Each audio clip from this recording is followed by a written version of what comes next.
Estamos de volta com o programa Psicologia e Arte. Eu, Ziza Fernandes, Adriana Poteschi, nossa lindíssima convidada, Judite Dipp, que também é psicóloga, nossa orquestra sinfônica em uma pessoa só, Janaíne Pavani.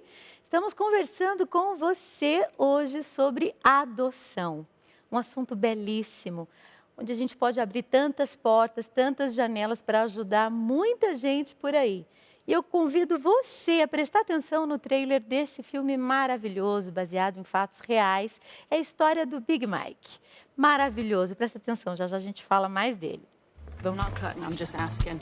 Let me tell you something, all right? We have been sitting around here for over an hour, and when I look around, all I see are people shooting the bull and drinking coffee. How can I help you? Oh, he was first. No, you go ahead. I think I want to hear this. Me too. You're right. Excuse me? You're right? How'd those words taste coming out of your mouth? Like vinegar. Who is that, SJ? Big Mike. He goes to high school here. What is he wearing? It's below freezing. Do you have any place to stay tonight? Don't you dare lie to me. Was this a bad idea? What's the big deal? It's just for one night. It is just for one night, right, Leanne? Tell me just one thing I should know about you. I don't like to be called Big Mike. Leah, is this another one of your charities? I need to find out more about his past. He's been enrolled in 7 different institutions. His grade point average begins with 0. He needs to do better in school. I'd love to work with him. This is mine? Yes, sir. Never had one before. What, a room to yourself? I'm dead. Michael's grades have improved enough that he can go out for spring football. How's he doing? Haven't quite gotten the hang of it yet. It's all real nice what you're doing, but don't be surprised if one day you wake up and he gone. I heard you got you a new mama now. She fine, too. Michael was here. Tell him to sleep with one eye open. You threatened my son. You threatened me. Sandra Bullock. We're in the middle of practice, Leanne. You can thank me later. This team is your family, Michael. You have to protect them. Tony here's your quarterback. You protect his blind side. When you look at him, you think of me. Yes, ma'am. SJ, you're gonna want to get this.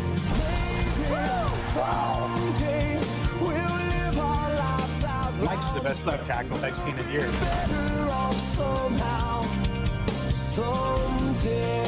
You're changing that boy's life. No, he's changing mine. The Blind Side. I said you could thank me later. It's later, Bert. É um filme maravilhoso, a Sandra Bullock está impecável. O Big Mike é um mega exemplo para todos nós.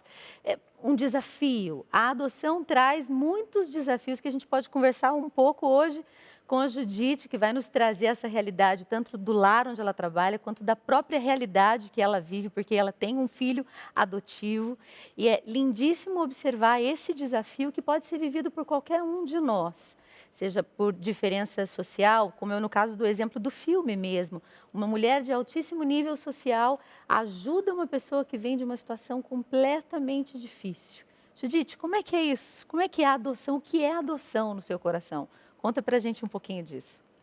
A adoção nada mais é para mim, pessoalmente, né? A gente pode falar sobre outros aspectos, mas é um ato de amor.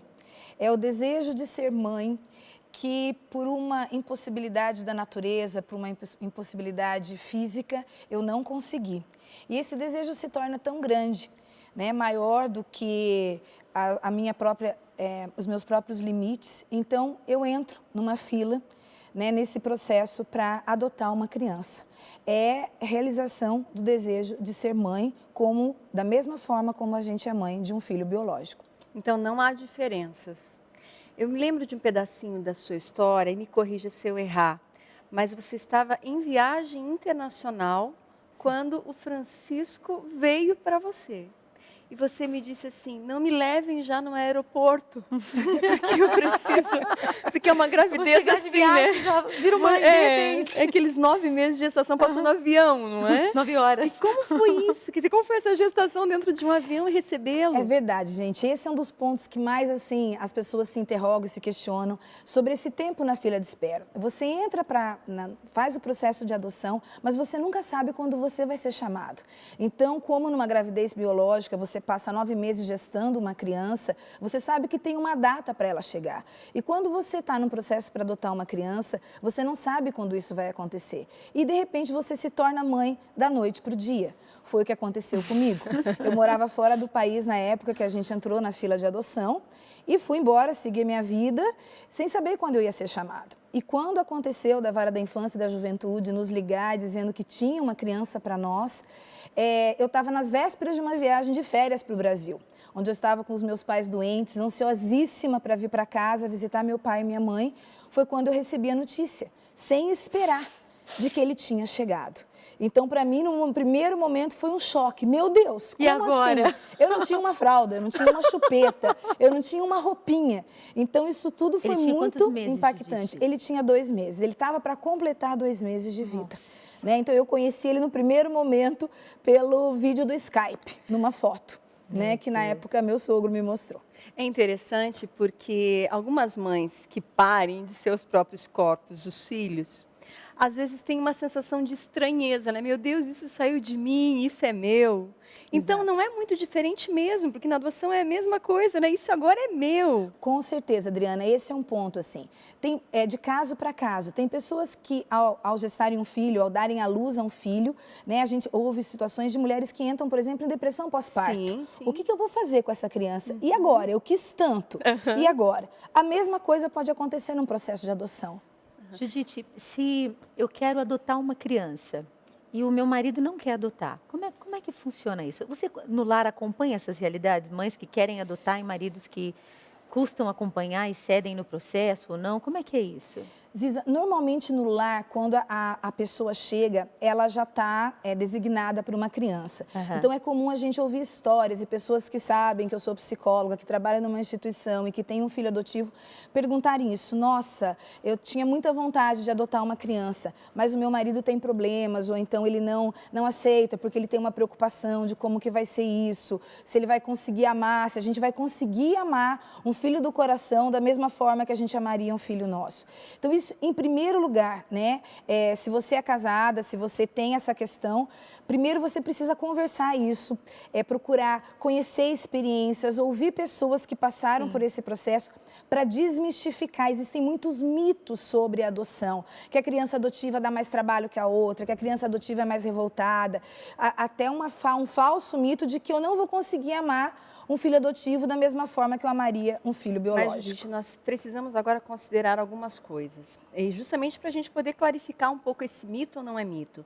Porque a gente sabe, na psicologia, que os filhos herdam traços dos pais genéticos, inclusive herda traumas que vêm dos pais genéticos. Sim. Então, nós não podemos negar que isso acontece e talvez esses filhos terão sim problemas e que a mãe vai ter que lutar para que ajude a superar, como é o próprio exemplo do filme. Você concorda com isso? Existe, então, essa herança? E aí, como eu vou poder lidar com isso? Que vem, sim, dos pais genéticos.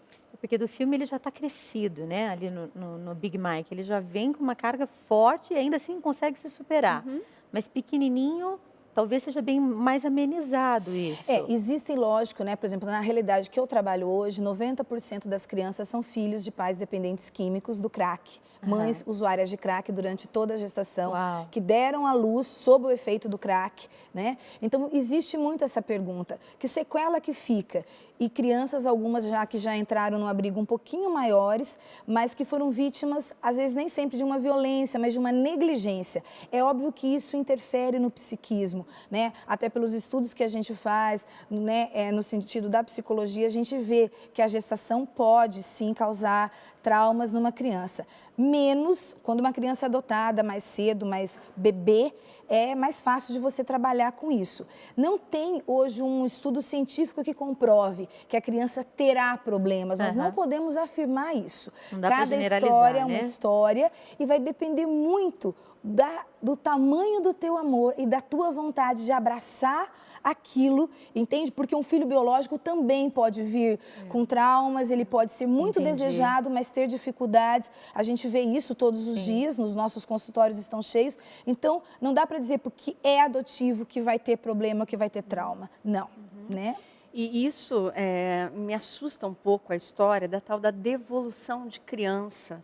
me chocou um amigo me contando os detalhes de quando a criança vai para uma família, uma criança maior, não se adapta e tem que se adapta e eles devolvem a criança. E a cena que ele relatou era de crianças agarradas nos pés que estão devolvendo, dizendo, eu prometo que eu não vou brigar mais, eu prometo que vou ser bonzinho. Então, pensa numa cena dessa de uma criança que já foi abandonada uma vez e está sendo abandonada pela segunda vez. Com a compreensão desse abandono, como você vê essas experiências? Abandonada pela primeira, pela segunda, pela terceira e às vezes até pela quarta vez. Quarta vez? Quarta vez, Adriana. Pelo temperamento difícil da criança, os pais não dão conta da criança e devolvem. Exatamente. Existe um período quando você recebe a guarda provisória da criança, né, que é uma guarda provisória. Um período de adaptação, é um estágio de convivência, principalmente quando a criança é um pouquinho maior. Quando é bebê, esse estágio é muito curto, mas quando ela é maior, você passa por um estágio de convivência que pode ser de 2, 3 meses e até mais se você pedir. Então, isso tem acontecido principalmente nos casos de adoção tardia, né? Então, aquela criança ela já foi adotada com 5, 6 anos, que já é considerada uma adoção tardia. E pelo histórico dela, como ela já passou por inúmeras situações na vida dela, em família, quando ela recebe uma casa, quando ela recebe um pai e uma mãe, ela vai passar por um período onde ela vai testar esse pai e essa mãe. Ela vai querer saber até onde vocês me amam. E vocês estão dispostos a ficar comigo, mesmo que eu derrube tudo, mesmo que eu quebre a porta, mesmo que eu chute. E muitas vezes o casal não está preparado para lidar com isso. São situações difíceis, o casal precisa procurar ajuda, porque muitas vezes o que a gente escuta é, com muita culpa, né? Eu não dei conta, eu não dei conta, eu não estou fazendo bem para essa criança. E essa criança tem que retornar ao abrigo. Infelizmente, essas situações acontecem. Eu vou querer que depois, no segundo bloco, a gente converse novamente um pouquinho sobre esse teste. Eu acho bem importante que os pais saibam, porque os filhos de barriga também testam, né? Sim. Com certeza. E é importante a gente contar a história de um brasileiro, um compositor, um músico, um cantor excelente, que foi adotado. E também numa realidade muito interessante, ele negro, Milton Nascimento, cresceu numa família branca, onde ele conta mesmo na sua biografia que quem mais sofreu essa adaptação, porque ele já era grandinho, foi mais a mãe do que ele, né? E dela, da convivência com ela, do amor à arte dela, foi que ele herdou toda a musicalidade, toda a vida ali musical do piano, do violão. E foi dali que Milton Nascimento cresceu. Então, agora eu canto um pouquinho para vocês de Milton Nascimento. Vamos lá. Todo seu. Todo meu. E da Vamos lá, Janaíne. Milton Nascimento.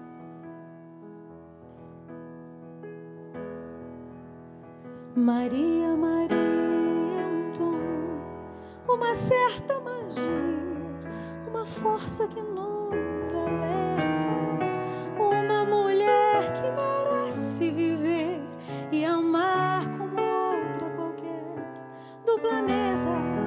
Maria, Maria é o som, é a cor, é o suor, é a dose mais forte, lenta de uma gente que ri quando deve chorar, que não vive, apenas aguenta.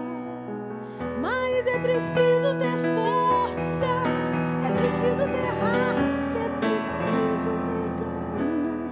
Sempre que entras no corpo essa marca, Maria, Maria, mistura a dor e a alegria. Mas é preciso ter mãe, é preciso ter graça, é preciso ter sonho sempre. Que entras na pele essa marca possui a estranha mania de ter